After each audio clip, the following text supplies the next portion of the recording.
নমস্কার বন্ধুরা, আজকে আমি দেখুন আমের মোরব্বা করে দেখাবো গুড় দিয়ে।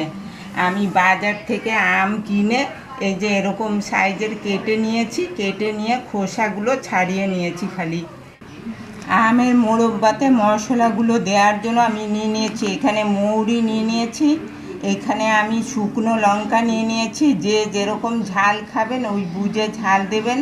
এখানে জোয়ান নিয়ে নিয়েছি, মেথি নিয়ে নিয়েছি, আর এখানে ধনে নিয়ে নিয়েছি। সব আমি শুকনো খোলায় আগে ভেজে নেব। যাচ্ছি আমটাকে একটু ভাপিয়ে নেব। আমার আমটা দেখুন ভাপানো হয়ে গেছে। এবার আমি ফোড়নে তেল গরম হয়ে গেছে, সর্ষে তেল, একটু কালো জিরে দিয়ে দিলাম, গোটা কালো জিরে, আর দুটো শুকনো লঙ্কা, আর একটু মৌরি আমি এমনিতেও শুকনো খোলায় ভেজে বেটে রেখেছি। আর এবার আমগুলো দিয়ে দিচ্ছি।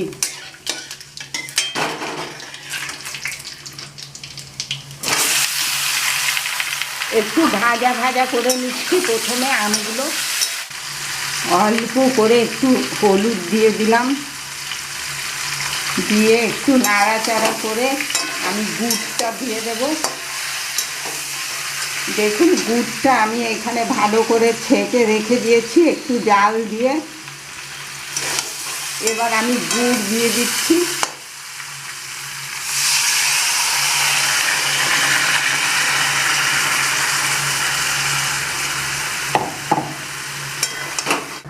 একটু কিশমিশ দিয়ে দিলাম, একটু মিষ্টি মিষ্টি ভালো লাগে কিশমিশ দিয়ে দিলে। আর মশলাগুলো দিয়ে দিচ্ছি, সব শুকনো খোলায় ভেজে রেখেছিলাম আর মিক্সিতে বেটে নিয়েছি ভালো করে।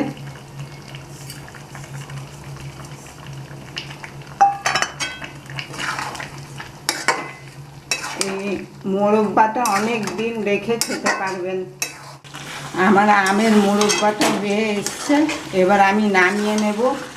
আমি 1 ঘন্টার জন্য রেখে দেব, যাতে ভালো করে রসগুলো আমের ভেতরে ঢুকে যায়।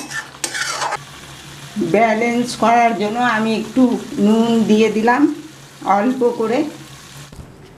দেখুন আমার গুড় দিয়ে আমের মোরব্বা তৈরি হয়ে গেছে। সব সময় কাচের জারে রাখার চেষ্টা করবেন, মোরব্বা হোক বা আচার, অনেক দিন পর্যন্ত রেখে খেতে পারবেন। আর অরুচি হলে মুখে মধ্যে ভাতের সাথে রুটির সাথেও অল্প অল্প করে নিয়ে খেতে পারবেন। আমার এই মোরব্বা রেসিপি যদি আপনাদের পছন্দ হয়ে থাকে, লাইক করবেন, শেয়ার করবেন, কমেন্ট করবেন, আর প্লিজ সাবস্ক্রাইব করে দেবেন আমার এই চ্যানেলটাকে।